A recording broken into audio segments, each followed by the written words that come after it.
CST, une faculté dont l'importance est souvent sous-estimée mais qui devient un handicap majeur lorsqu'on la perd. Sur Paris Première, Alex Vizorek, invité dans le grand concours le 29 juillet 2023, a révélé souffrir d'un trouble de santé qui l'obligeait à tricher lorsqu'il était enfant.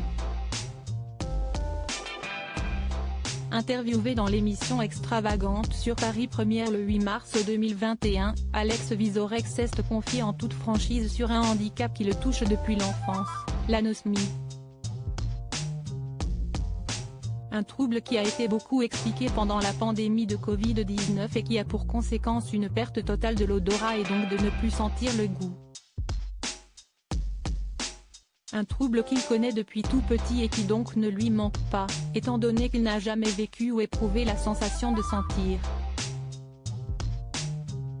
Pour rappel, la personne qui souffre d'anosmie éprouve des difficultés à reconnaître les parfums, les aliments ou encore les arômes.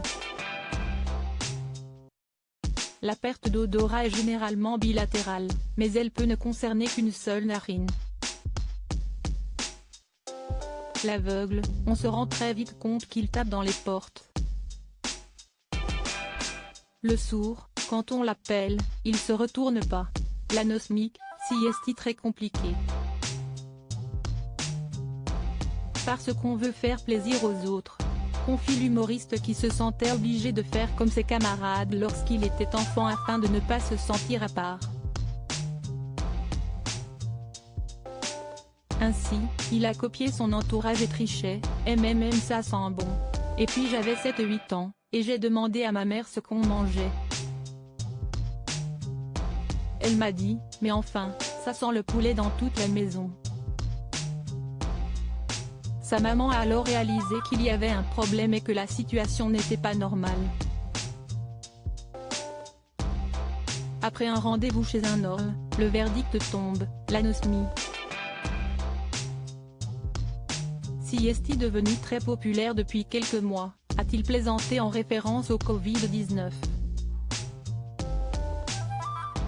Les gens m'appellent pour me dire, j'ai perdu l'odorat à cause de la Covid, ça doit être terrible.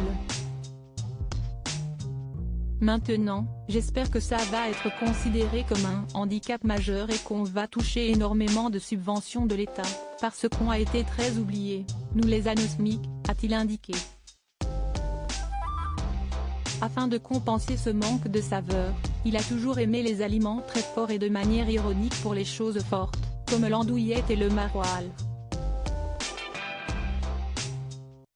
Ce qui ne passionne pas toutes mes compagnes, ajoute-t-il avec beaucoup d'humour.